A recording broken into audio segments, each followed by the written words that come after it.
안녕하세요, 유수입니다. 오늘은 말을 기분 나쁘게 하는 사람들 특징이란 제목으로 함께 하겠습니다. 왜 그렇게 사람이 꼬였어? 말을 그렇게 비비 꼬아서 들어? 우리가 이렇게 이제 화를 내는 경우가 있잖아요. 그런데 그거는 그 사람이 말을 비비 꼬아서 들은 걸까요? 아니면 내가 말을 오해하게끔 해서 그런 걸까요? 우리 잘 한번 생각해 봐야 돼요. 내가 한 말을 그 사람이 오해하고 받아들였다고 그래서 내가 다시 두 번, 세 번 그게 아니야. 이런 뜻으로 얘기한 거야 라고 다시 설명해야 되는 거, 그거는 이제 스스로 말을 잘 못하고 무능하다는 증거가 됩니다.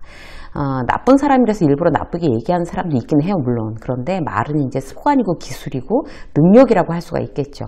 마음은 그렇지 않은데 말을 참 예쁘게 할 줄 모른다, 이런 사람이 간혹 있기도 하지만 어쨌든 그 마음을 표현하는 게 바로 말이고, 내 마음을 잘 표현하지 못해서 관계가 나빠지면 결국에 이제 내가 원하는 대로 살아가는데 굉장히 이제 허들이 생기는 거라고 할 수 있겠죠.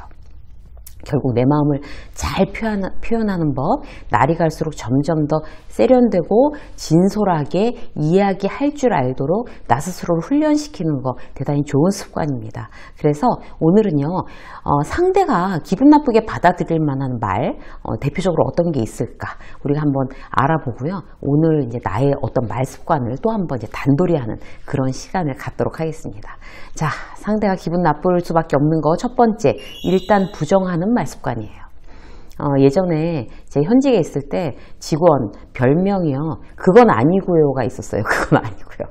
무슨 말을 하든 일단 그건 아니고요로 시작하는 거예요. 그래서 참, 저 친구는 저 말 습관을 야단을 쳐도 안 되더라고요. 그래서 그 말 습관을 참 고치지 못하면 결국에 인간관계 계속 나쁘겠구나, 정말 안타까웠던 생각이 지금도 나요. 말버릇, 상대를 부정하는 걸로 일단 말머리 시작하는 거, 남을 다 밀어냅니다. 예를 들어서 이제 이런 거예요.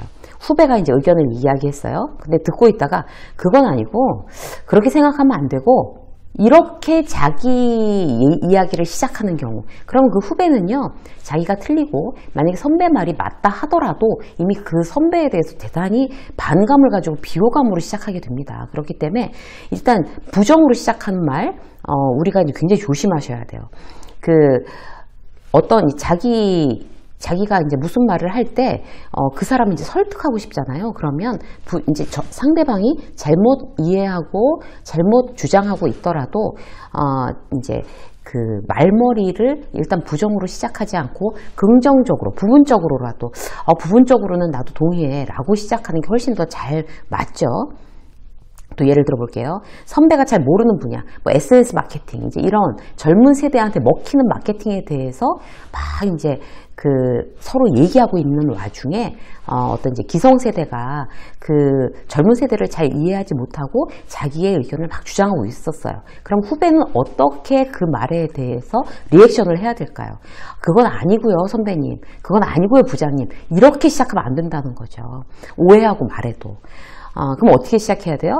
그렇게도 충분히 그렇게 받아들이실 수도 있을 것 같아요. 근데 이제 덧붙여서 제가 이제 같은 세대로서 저희 상황을 좀 설명드리면요, 이렇게 얘기를 하면 반대되는 이야기를 하더라도 훨씬 더 상대에게 불쾌감을 주지 않을 수 있습니다. 그래서 이제 이런 어떤 말머리 대단히 신경 쓰셔야 되고요. 예를 들어서 또 이런 거 있죠. 친구들이 이제 모여서 막 얘기를 하고 있었어요. 근데 뭐 요즘 애들 돈 쓰는 거 겁없더라. 뭐 200만 원 월급 받으면서 1년 그걸 모아서 유럽 여행을 갔는데, 그래가지고 언제 돈 모아서 자립하니? 이러면서 이제 그런 어떤 씀씀이에 대해서 막 흉을 보는 친구가 그런 의견을 얘기했어요. 그런데 거기에 대해서 이제 반대하는 의견을 갖고 있는 친구도 있을 수가 있잖아요. 그러면 그건 아니지, 그 경험이 결국 자산인데, 이렇게 말하기 시작하면 그거는 서로 좋지 않은 결과를 낳는다는 거예요. 그래서 말머리가 이렇게 중요한데, 그건 아니지, 경험이 결국 자산인데, 이렇게 말할 게 아니라, 사실 돈을 모으는 걸 더 가치 있게 생각하는 젊은이들도 많고, 돈 대신 경험을 돈만큼이나 자산으로 생각하는 젊은 친구들도 요즘 굉장히 많은 것 같아. 뭐 애들이 미래가 창창하니까 어느 쪽으로 선택하든 이제 본인의 가치관이니까 어느 쪽이 맞다 틀리다 말하는 거는 참 어렵지 않겠어? 이렇게 이야기하는 거는 내가 그 친구를 굉장히 이제 반대하는 의견으로 그 친구를 불쾌하게 할 어떤 그런 확률이 대단히 없어지는 거죠. 그래서 말머리만 조심하셔도 그런 어떤 쓸데없는 논쟁에 휘말리지 않을 수 있습니다. 내가 말머리를 과연 다른 의견에 대해서 부정적으로 시작하나 다시 한번 체크해 보세요. 자, 두 번째. 굉장히 상대가 기분 나쁠 수 있는 거는 미완료형으로 이야기하는 거예요. 사람을 오해하기 가장 쉽게 만들죠. 대표적인 거는요, 이런 거예요. 이렇게 말하다 말고, 있잖아. 아유, 아니야, 됐어. 이렇게 말하다 머뭇거리는 거. 상대 약 올리는 거죠. 그렇게 얘기하는 사람 되게 싫어하죠, 상대가. 사람 제일 열받게 하고. 아니야, 됐어. 막 이렇게. 아, 내가 괜한 말을 시작한다. 이런 거. 아예 그럼 처음부터 꺼내질 말던가. 또 이런 거 있죠. 직장 상사가 후배를 보고 아침에 이렇게 막 동료랑 커피 마시고 웃고 있는 걸 보고 지나가면서 요즘 넌 나사 풀린 것 같더라? 이렇게 한마디 했어요, 아침에. 그러면 그 후배의 하루를 완전히 그 선배는 망치는 거예요. 선배가 만약에 농담으로 한 얘기라도 완료형으로 이야기를 해줘야 되는 거예요. 너 요새 나사 풀린 것 같더라? 이런 일을 이거 처리 안 했지? 라고 정확하게 찝어주면, 아, 내가 이런 일을 지금 정확하게 마무리를 안 해가지고 나사 풀린 것 같다라고 선배가 이야기하는구나. 그걸 정확히 알 수가 있잖아요. 그러면 죄송합니다. 거기에 대해서 빨리 단도리 하고 이제 그 마무리 짓고 이렇게 수정했습니다. 다음부터 조심하겠습니다. 이렇게 얘기하면 그 후배는 그걸 수정했으니까 하루를 선배 때문에 망치지 않아도 돼요. 그런데 미완료형으로 너 요새 나사 풀린 것 같아. 지나가 버리면 왜 나사 풀린 것 같은지 정확하게 이야기해주지 않은 이런 미완료형은 대단히 어떤 부정적인 감정을 일으키게 만들죠. 정신 좀 차리고 일하자 좀 뭐 이렇게 얘기를 했다고 쳐요. 보고서를 보고 오자 하나 난 걸 갖고. 그러면 이 오자 하나 난 것 때문에 정신 좀 차리고 일하자라고 이야기하는 건지, 아니면 다른 게 또 굉장히 부족한 게 못마땅한 게 있어서 그런 건지 정확히 말을 해줘야 되는 거죠. 그래서 후배라고 그래서 대단히 이제 부정적으로 말을 이렇게 확 던져놓고 미완료형으로 얘기를 해서 후배의 하루를 망치지 말자. 모든 리더들은 이거 꼭 여러분들이 명심하셨으면 좋겠어요. 말 습관 때문에 사람을 잃습니다. 그 말 습관을 후배가 그렇게 말씀하시는 거죠. 굉장히 기분 나쁩니다. 라고 그렇게 이야기해주는 후배는 없어요. 그냥 뒤에서 욕하고 마음속으로 욕하고 그냥 선배를 싫어하게 되는 거죠. 결국에 관계가 좋지 않게 됩니다. 미완료형으로 혹시 내가 얘기하고 있지 않나? 긴장감이 없으면 그럴 수가 있거든요. 직장 상사한테 미완료형으로 얘기하지 않아요. 후배한테 꼭 그런다는 얘기죠. 이런 거 대단히 이제 조심하셔야 되고요. 자, 세 번째. 부정적인 감정을 불러일으키는 습관. 이것도 대단히 나빠요. 근데 이제 그 부정적인 감정을 상대한테 불러일으키는 말 습관이 어떤 게 있나 하면 예를 들어서 이런 거예요. 첫 번째, 말머리 망치는 습관. 뭐 이런 거 있잖아요.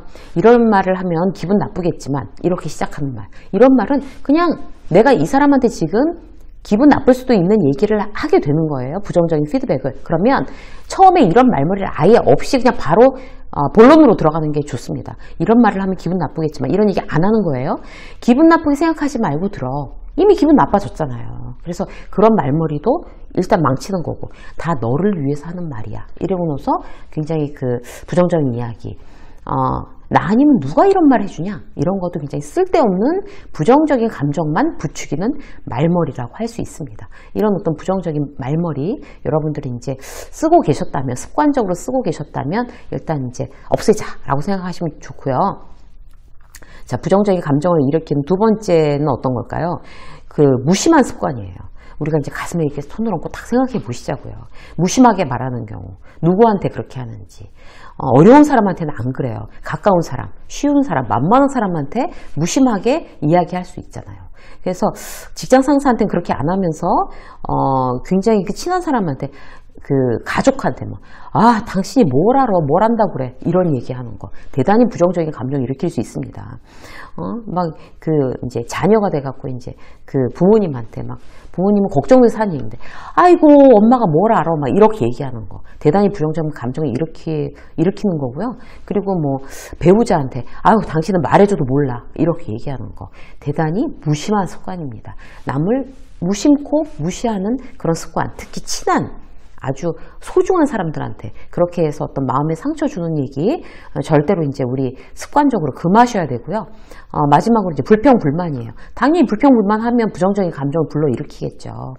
그 부정적인 에너지는요, 긍정적인 긍정적인 감정에 비해서 3배나 5배 정도의 어떤 이게 세게 전염성이 이렇게 세다고 그래요.